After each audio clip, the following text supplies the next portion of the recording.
Hey guys, Boston25 here, watching the launch of CRS-9. I missed the live broadcast because my bloody alarm didn't go off, so let's watch this.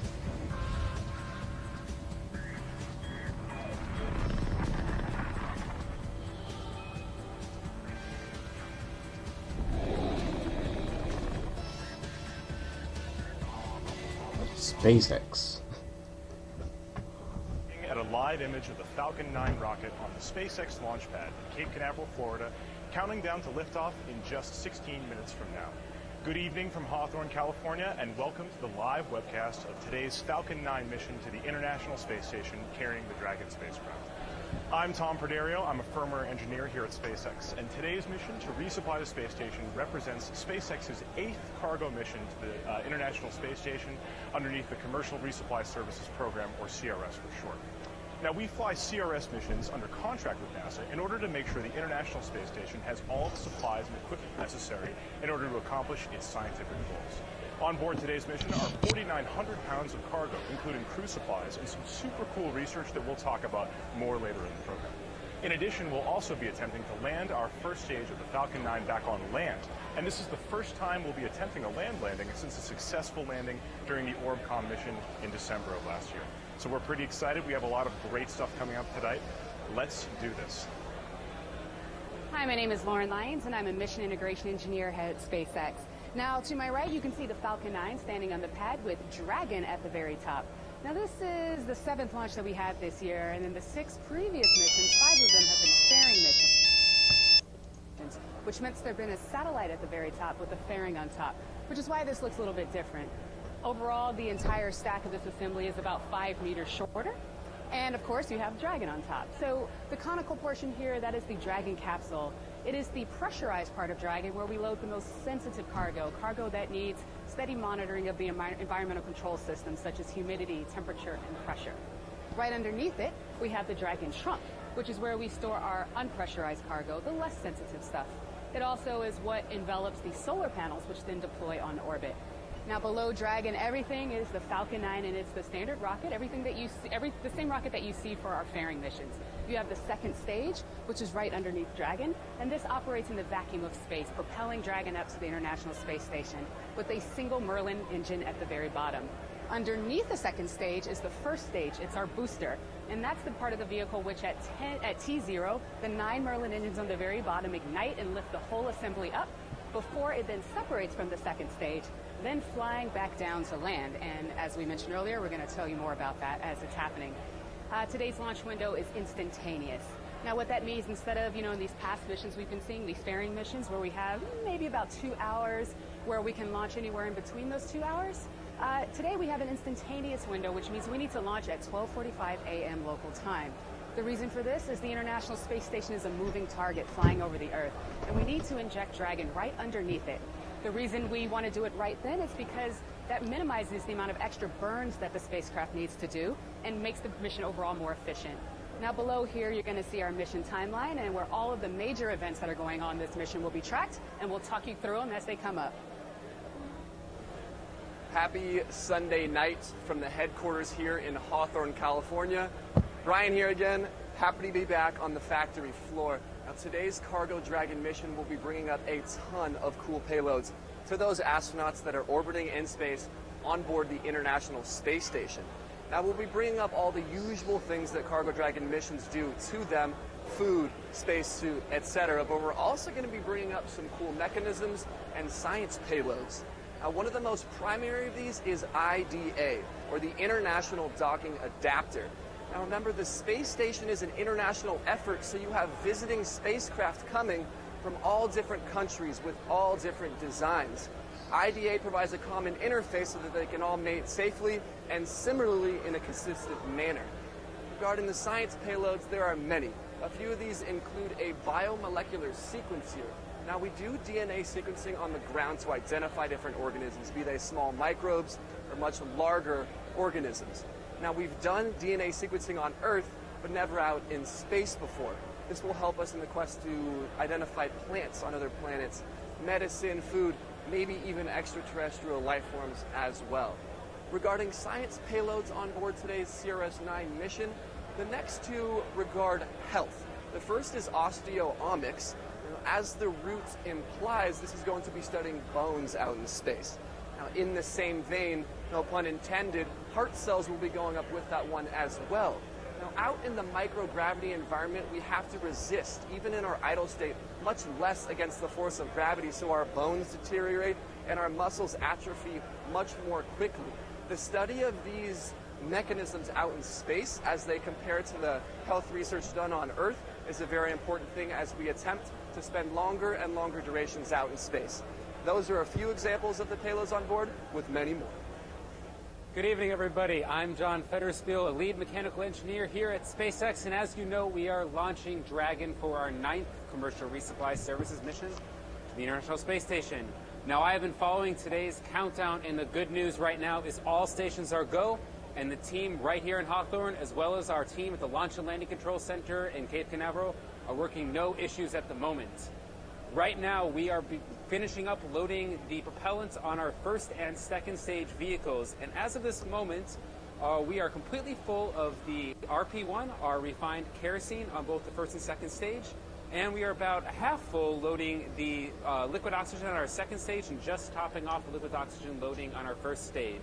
Now, this entire loading process is loading about 1.1 million pounds of propellant on both the first and second stage, and we do that entire effort in just under 30 minutes. Now, when that vehicle is fully filled on the pad, the propellant will represent just over 90% of the overall vehicle's mass that's taking Dragon to orbit today. And speaking of Dragon, that vehicle weighing over 20,000 pounds, to give you a sense of scales for what we're trying to do here, is all go as well. We finished loading the final cargo into that vehicle about a day ago. Those are the time-critical experiments for the National Space Station. Everything there checked out okay. And the next major mission or event coming up for the Dragon team is at the T-minus 8-minute mark, about a minute and a half from now, when that vehicle is going to transition to internal power. The team right now is just monitoring the final few checks as Dragon prepares to go to internal power. Meanwhile, as you know, we're launching from the Eastern Range with the Air Force, the 45th Space Wing supporting us. They've given us the go for today's launch. We are also working no constraints for today's launch window. So to recap, both Falcon 9, Dragon, the range, and weather are go for today's instantaneous launch window at 9:45 p.m. Pacific Standard Time. Now, the life of every single Dragon vehicle that we build is an entire book, but the first chapter is always the same. It's the manufacturing of the vehicle itself. It starts off in pieces, just like a puzzle, where the individual components are tested to make sure that they work, and then they're assembled in what we call the integration phase of the entire campaign.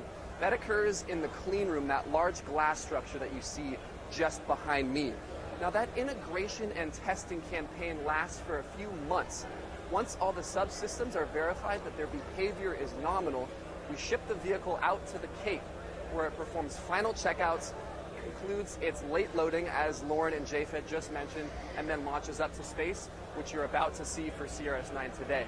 Now, the goal for each of these commercial resupply missions is to deliver cargo to the International Space Station and then return some pressurized cargo home.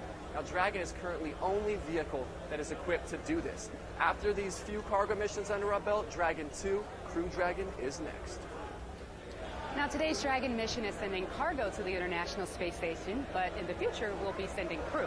And we're already making steady progress on our ability to upgrade the Dragon capsule in order to carry astronauts. Now, aside from things like seats and environmental control systems, safety is really critical to those upgrades. One of the most significant of those upgrades is the implementation of the launch escape system. In the event of emergency on the pad or during launch, those Super Draco engines will power up and propel Falcon 9 far away, Dragon far away from Falcon 9 and back down to safety.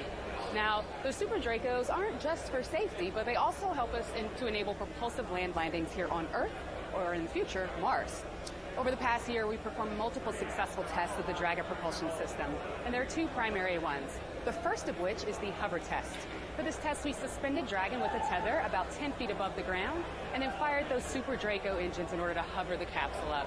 As the engines were firing, the onboard sensors fed data into the control system, allowing the Super Dracos to adjust their position and orientation across all 6 degrees of freedom, forward and backwards, upwards and downwards, and left and right. Now, as you can imagine, stable and precise landing is critical for humans. Now, the second major test we performed is the hold down test. Instead of suspending 10 feet above the ground, we actually held Dragon down about 2 feet above the ground. We fired the Super Draco engines in order to characterize the effects of engine plumes on the underside of Dragon.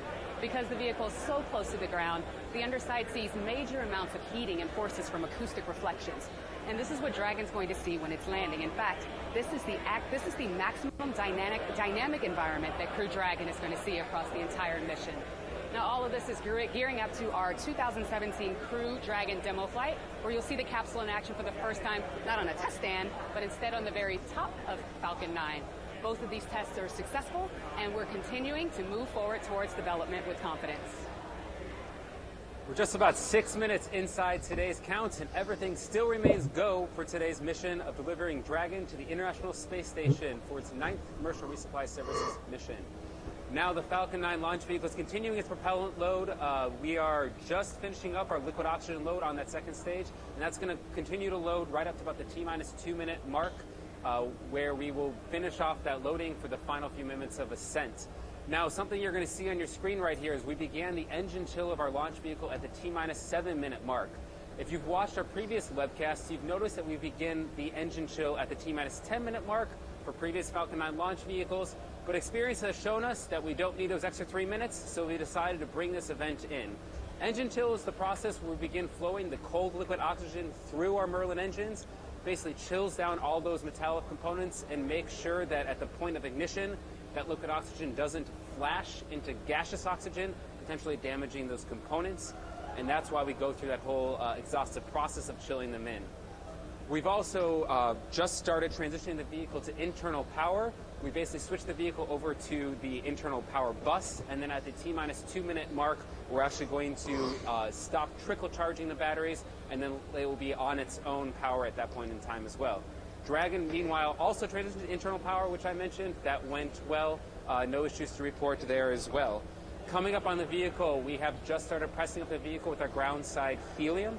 That process is going well, and that gets ready for the final few moments of strong back retract. You'll see that in a few moments here. The forward arms of the strong back, that's to the left side of the rocket, will open up, moving away and then getting ready for the vehicle's final few moments there. If there are any few issues coming up in the last few moments here, we do have a backup opportunity on Tuesday at midnight. But for right now, Falcon, Dragon, range, weather, everything is go at our Launch and Landing Control Center in Cape Canaveral, as well as right here in Hawthorne, California. Now, in just a few minutes, the Falcon 9 first stage is going to lift off and carry the second stage and the Dragon capsule into low Earth orbit. Once it drops those two off, it's going to separate, and then the first stage will make its way back down into the atmosphere for a landing attempt. Now, tonight's landing attempt is at Landing Zone 1, or LZ1. This is our purpose-built rocket landing pad back at the launch site at Cape Canaveral Air Force Base in Florida. Now, for those of you who've been watching our past few launches, this is a little bit different. The past few launches, we've been landing on our autonomous spaceport drone ship, which is typically stationed about 100 miles off the coast of Florida. Going forward, we're going to be making a decision about whether to land on LZ1 or on the autonomous spaceport drone ship, depending on the type of mission that we're trying to accomplish that day. So, for instance, for our geostationary missions, like our last few missions, we need to squeeze every last bit of performance out of that Falcon 9 first stage as we can. And this doesn't leave us with a whole lot of propellant margin left over to boost the first stage back to the landing site. So what we do is we take the autonomous spaceport drone ship and position it out in the ocean so that it can catch the rocket as it controls its way down through the atmosphere. However, today, during a LEO mission to the International Space Station, we actually have a fair bit of propellant margin left over. It means that we can safely boost the Falcon 9 first stage all the way back to Cape Canaveral for a safe and controlled landing on LZ1. Now, for those of you who are familiar, there's 3 different maneuvers. There's a boost back burn, a re-entry burn, and then a landing burn, which you'll hopefully be able to see on camera. And our first stage is just about to take off in a few minutes here. So let's turn it over to the pad cameras and watch the rocket take off.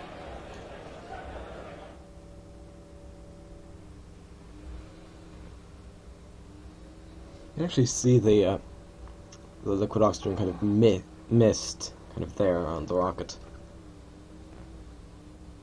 Well, the strong back has retracted, and the Falcon 9 is about to transition to internal power. 2 minutes away from launch. We're roughly halfway through the webcast. Stage 2 lock secured for flight.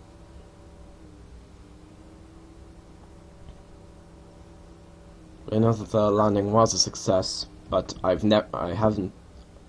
deliberately, if I miss a launch, and I want to record it, then I deliberately don't watch anything of it. 1D TC ground supply at full pressure. Falcon 9 is on internal power, T-minus 1 minute, 30 seconds. Vehicles in self-alarm. Bit of a vent there.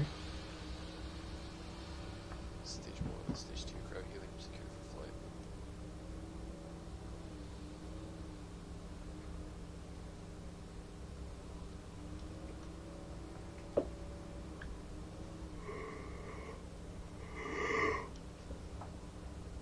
T-minus 1 minute away from launch. Now. The vehicle is in VC startup. and DC on countdown. Verify F9 and Dragon are in startup. Falcon 9's in startup. Dragon is in startup. 50 seconds until those engines Stage 1, ignite. Stage 2 present for flight.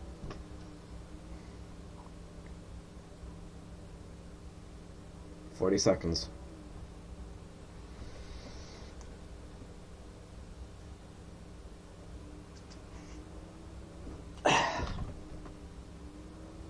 T-minus 30 seconds. T-minus 30 seconds. T-minus 20 20. seconds. Falcon 9's configured for flight. You can see there's a lot more mist kind of fumes than there normally are.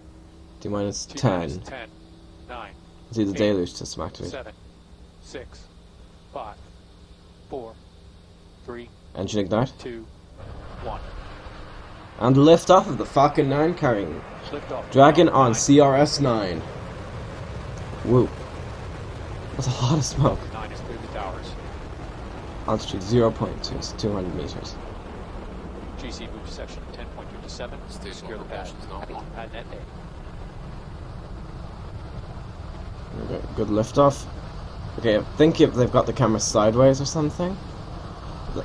Like usually it is going to rotate, but you know.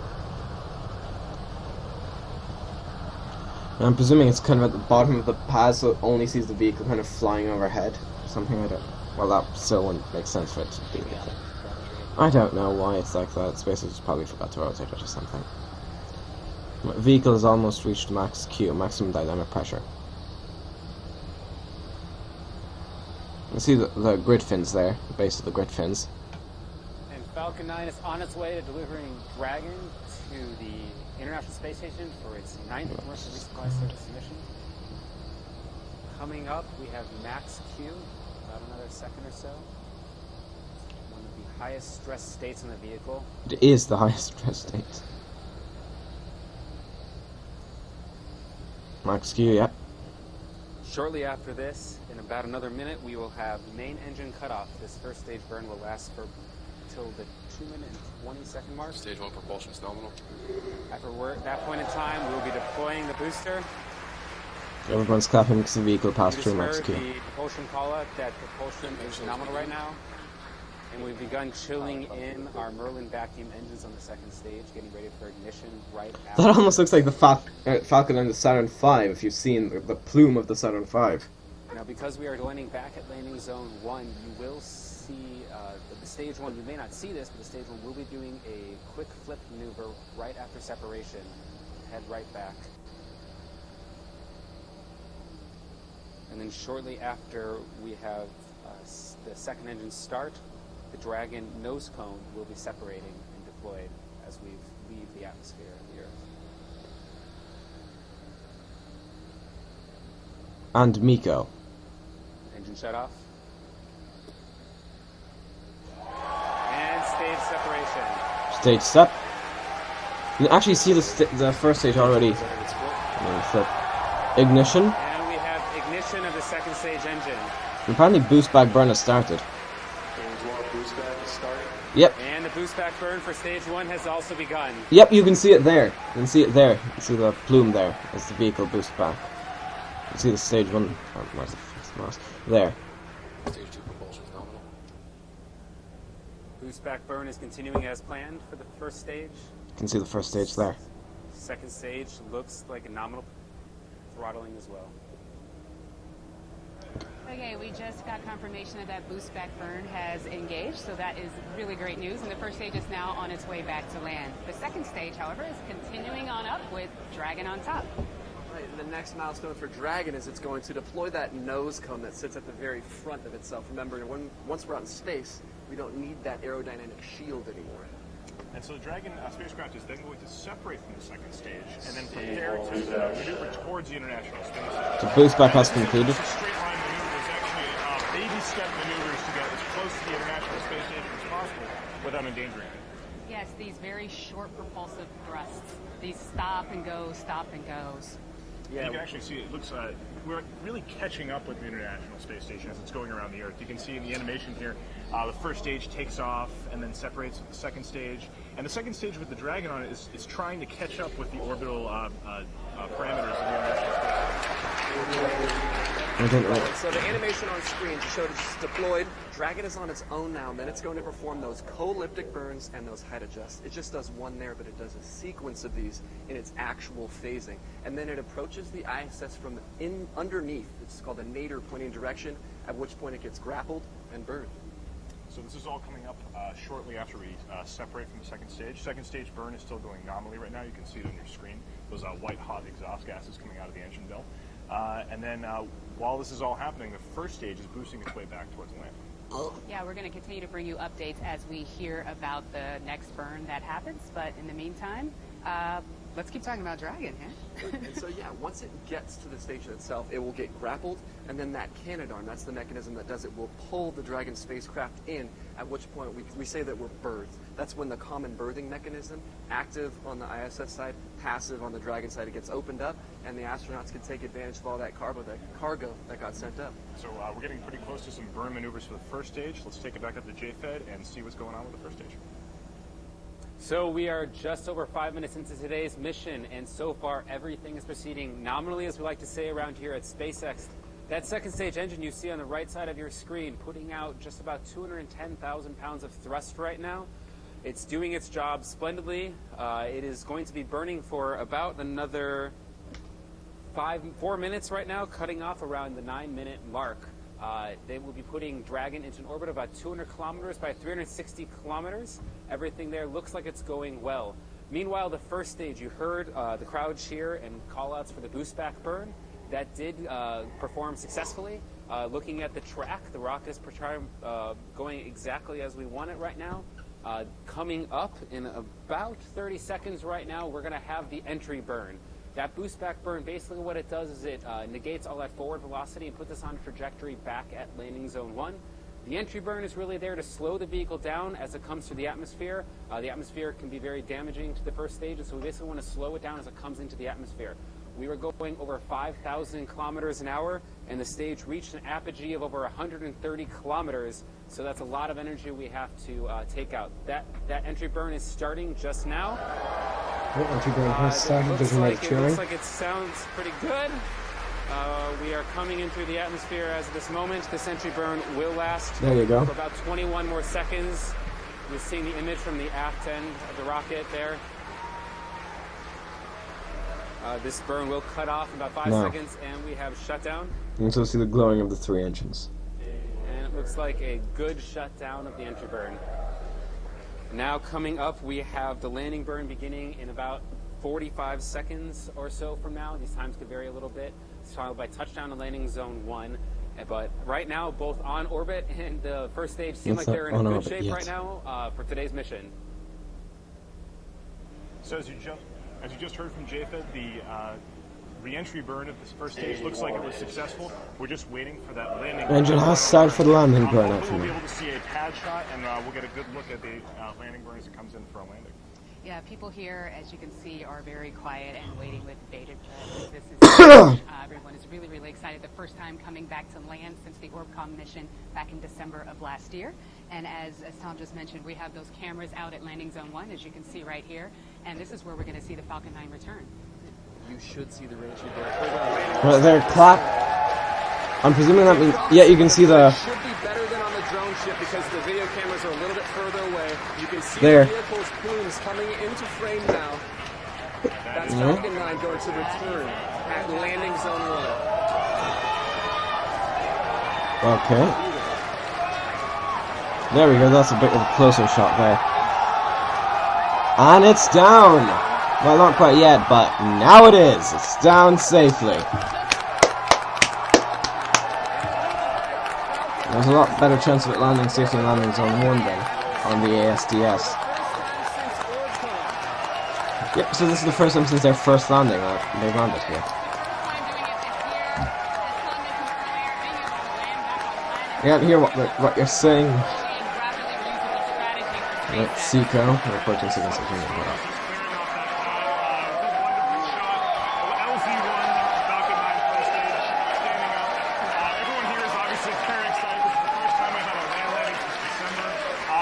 That means we had a successful boost back burn, a successful reentry burn, and then now a successful landing burn, as we all just got to see on camera. This is a very different problem than landing back at the drone ship, too. It opens up the whole... And second stage engine cut off. And so recovering our first stage back at LZ1 is yet another milestone to give us a ton of information as we move forward. Now, it's important to remember the primary mission today is still to get the Dragon to the International Space Station. That sounds like it's going pretty well right now. We're just waiting for the successful confirmation of orbit from the Dragon. So that Dragon spacecraft is going to still be heading towards the ISS. We're going to have a separation maneuver sometime soon here. And then after that is going to be a solar array deploy. That's when the big solar array panels pop up beside the Dragon. Alright, Dragon has deployed. Yeah, you can see the IDA there. You see the International Docking Adapter. That's Dragon itself, separating from second stage to continue on its mission, moving forward to the space station by itself. Godspeed, Dragon. This is a view from the top of the second stage of the rocket, looking up at the Dragon as it glides away. We just had a successful separation maneuver. In just a few seconds here, we should see the solar array covers on either side of the Dragon pop off, and then the Dragon can start harvesting solar power. Right, and remember, with the excitement of that first stage landing back at LZ1 behind us, this primary mission continues. A few events are coming up now. The propulsion system is going to prime, and a few other sensor suite actions that JFED will talk about as Dragon continues on its own to phase up to the International Space Station.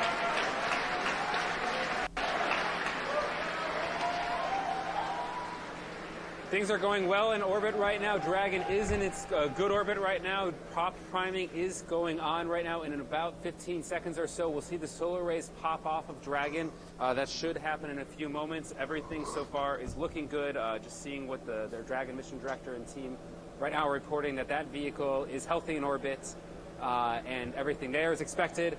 And meanwhile, as you saw, the first stage performed beautifully. We've landed back at landing zone 1 as we'd hoped. For this entire mission. You're looking at a view right now at the aft end of the second stage. That did place Dragon into its perfect orbit. And meanwhile, on the right side of your screen there, now we've changed views to the solar array fairings themselves. That's actually a camera inside the solar array fairings. In a moment here, you actually see Dragon's solar rays pop open.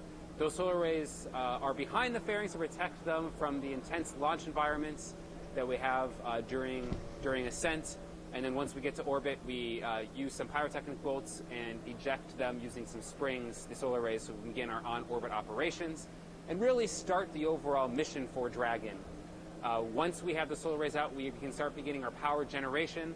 Dragon does have 4 batteries on board. Unfortunately, those 4 batteries cannot last the entire duration of the mission, which is why we have the solar rays to act as power generation capability for us.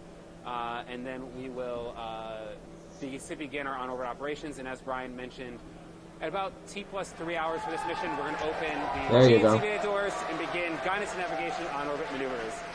And those solar rays look like they're coming out right there. It's always exciting to see those unfurl. Kind of towards the left-hand side, about a third of the way up in the middle, that's where the spring is. And you can see the wire harnesses in the back of the solar array there snake around. And it looks at this moment like we have a successful deployment. Those will continue to unfold for about another 5 seconds or so before they fully rigidize. and then towards the bottom of your screen, those solar arrays themselves will rotate about that axis as we begin our on-orbit pointing on the space station, as we go towards the space station. Today's docking attempt, our berthing attempt rather, won't actually be today. It's coming up on the 10th, on Tuesday. We will be doing a number of on 10th? burns, What? height, altitude, and co-Olympic adjustments Oh, that you heard earlier talk about. Those will be going on over the next few geez. days. But for now, everything looks like it's good on orbit, and Dragon is in a safe, intended orbit on its way to the International Space Station for just a few more days till we get there. With successful solar array deployment behind us, thank you for the update, JFed. That brings the webcast to a conclusion. A quick recap. We had a nominal pre-launch countdown, a successful liftoff of the Falcon 9 with second stage and Dragon, and then a successful recovery with the first stage coming back to land at LZ-1. A great accomplishment, not just for SpaceX, but for people in general, for the mission to make rapid reusability a real thing. Now, as we continue to make those phasing maneuvers that we spoke of earlier, in the next 24 hours, you may stay up to date with those on the SpaceX website until we get to the ISS in about 24 hours, and those astronauts can take advantage of that cargo. So like Brian was saying, this concludes the SpaceX webcast. We'd like to thank our customer, NASA. We'd like to thank the Air Force and Range and the FAA.